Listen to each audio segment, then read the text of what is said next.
হন্তদন্ত হয়ে দোকানের সামনে যেতেই দেখলাম সেখানে হুলস্থুল কাণ্ড বেঁধে গেছে। সোনার দোকানে কাজটা পেয়েছি মাত্র 1 সপ্তাহ হলো। গিয়ে দেখি সমস্ত কিছু লণ্ডভণ্ড হয়ে গেছে। শুধু তাই নয়, শোকেসে সাজানো কিছু গয়না মিসিং। মালিক আশুতোষ বাবু মাথায় হাত দিয়ে বসে আছেন। হায় হায় হায়, এ কি সর্বনাশ হয়ে গেছে, এ কি সর্বনাশ হয়ে গেছে। আমরা 3 জন সহকর্মী ওর দিকে চাওয়াচাই করলাম। মহেশই বলল প্রথমে, বেশ ভালো মনে আছে গত রাতে আশুতোষ বাবু কিন্তু সবকিছু ক্যাশ মিলিয়ে দোকান বন্ধ করেছিল। তখনও অবধি তো সব ঠিকই ছিল। কাল রাতে তালা বন্ধ করে আমি নিজের হাতে চাবিটা দাদাকে দিয়েছি। তবে এতগুলো গয়না গেল কোথায়? চুরি ডাকাতি? এই পরিস্থিতিতে আমার নিজেরই খারাপ লাগছিল। শোকেস থেকে কোন কোন গয়না চুরি গেল রে? যা বুঝতে পারছি, 1 জোড়া বালা, 1 জোড়া পায়েল, 1 জোড়া কঙ্কন আর একটা সীতাহার, তাই তো? আমি অবাক হয়ে গেলাম। কিছু না ভেবেই উনি বললেন কি করে? আমাদের আলোচনা শুনে ইতিমধ্যেই দোকানের আশপাশে লোকজন জড়ো হতে শুরু করেছে। এবার পুলিশে খবর দেওয়া দরকার দাদা, এত বড় চুরির কেস। হ্যাঁ, পুলিশ এলেই একটা হিললে হবে, নয়তো বন্ধ দোকানের ভিতর থেকে এরকম চুরি। না না না না, একদম পুলিশে জানানোর দরকার নেই, কাউকে কিচ্ছু জানাতে হবে না। আমরা এবার অবাক হয়ে মুখ চাওয়াচাই করলাম। পুলিশে জানানোর দরকার নেই মানেটা কি? আশুতোষ বাবু পুলিশে জানাতে বারণ করছেন কেন? নিখিল, একবার শুনে যা, এদিকে আয়। হ্যাঁ বলুন আশুতোষ বাবু। এই শোন, এক্ষুনি একবার বাড়িতে যা, এই ব্যাপারটা গিয়ে জানা। আর শোন শোন শোন, ভুলেও এই ঘটনা কাউকে বলবি না, ভুলেও না। আর যারা যারা দোকানের সামনে ভিড় করেছে তাদেরকে এক্ষুনি সরিয়ে দে, ওরা যেন বুঝতেও না পারে কি ঘটেছে।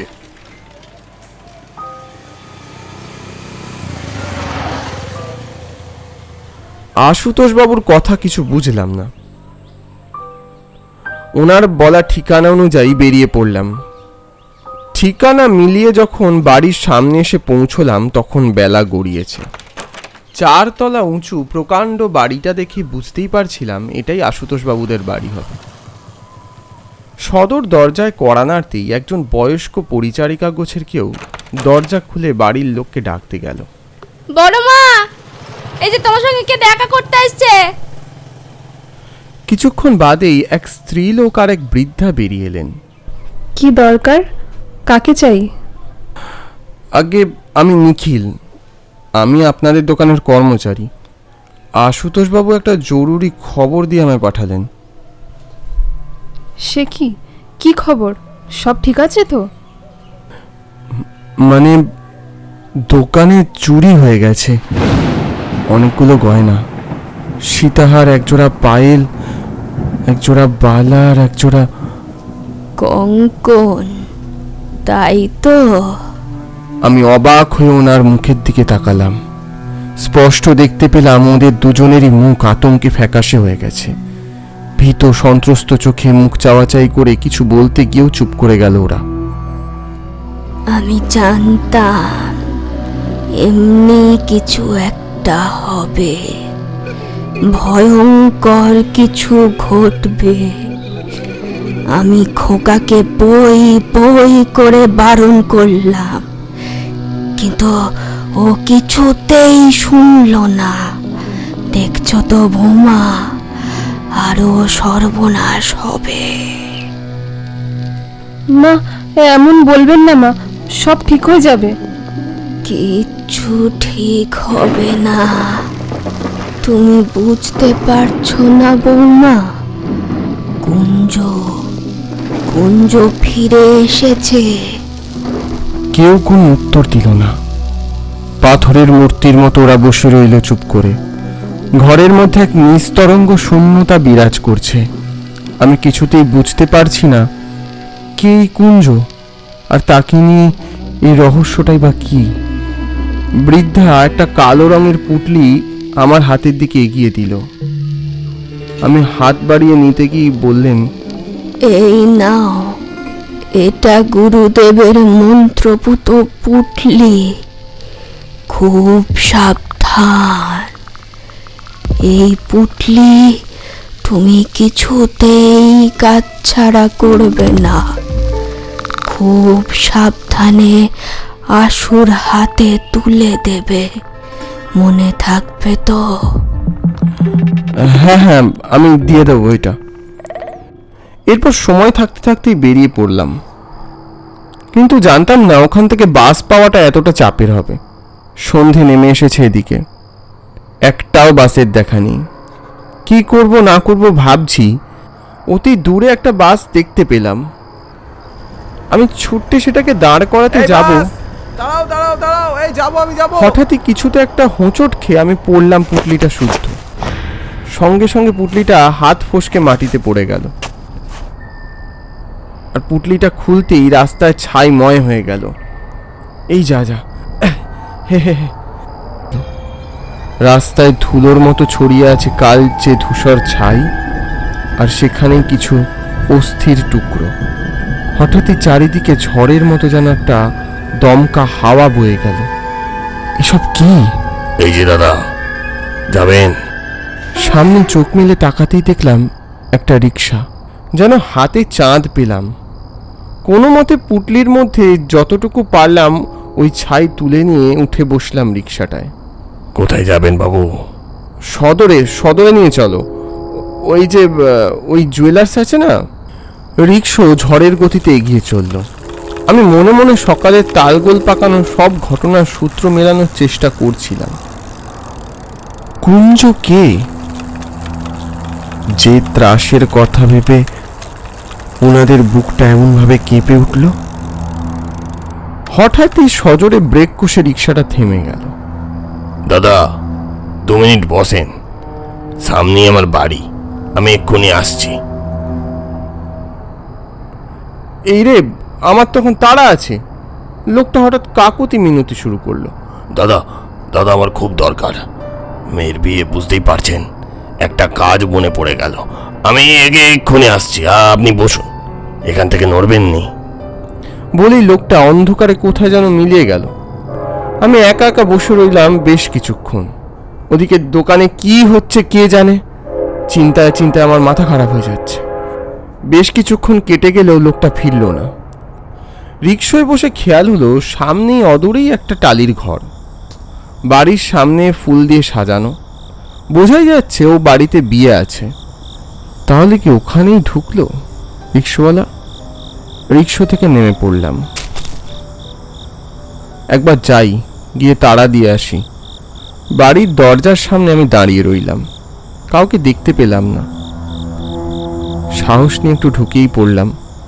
কেউ আছেন? শুনছেন? ও দাদা! সামনের ঘরটা মিশমিশে অন্ধকার। সেই ঘরে কারোর অস্তিত্ব আমি টের পাচ্ছিলাম। রিক্সাওয়ালা তো নয়, তাহলে কি? আপনি এসেছেন? আমি কতক্ষণ ধরে আপনার জন্য বসে আছি। ওদিকে যে বিয়ের লগ্ন বয়ে যাচ্ছে। বুকটা ধড়াস করে উঠল। অবাক হয়ে দেখলাম বিছানার উপর চন্দন আর অলংকারে সুসজ্জিতা এক তরুণী বসে আছে। কিন্তু ওর পরনের অলংকারের দিকে চোখ পড়তেই চক্ষু চড়ক গাছ। এই তো সেই বালা, কঙ্কন, সীতাহার, পায়েল, এসব ওনার কাছে কি করে এলো?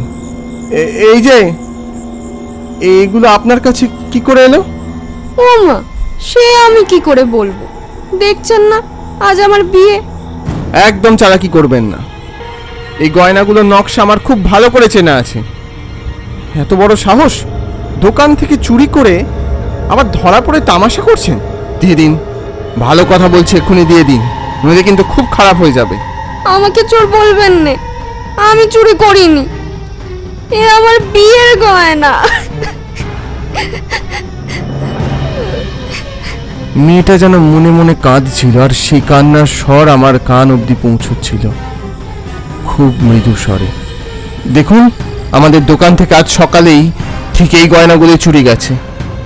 আপনি যদি গয়নাগুলো এক্ষুনি আমার হাতে তুলে না দেন, তাহলে কিন্তু আমরা পুলিশ ডাকতে বাধ্য হব। সেটা নিশ্চয়ই আপনার জন্য ভালো হবে না। এই গয়নাগুলো নেবেন? নিতে পারলে নিয়ে নিন না, নিয়ে নিন।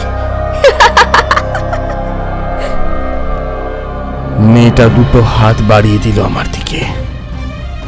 হাত তো নয়, ওই কঙ্কাল সার আঙুলগুলো দেখলে শত সাহসী মানুষও ভয়ে সিঁটিয়ে যাবে। হাসতে হাসতে চোখ তুলে তাকালো মেয়েটা আমার দিকে। মেয়ে কোথায়?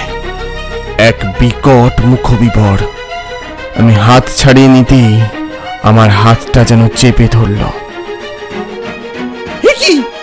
বাঁচাও, বাঁচাও আমায়, বাঁচাও, ছেড়ে দাও আমায়, ছেড়ে দাও। কিছুতেই ছাড়বো না।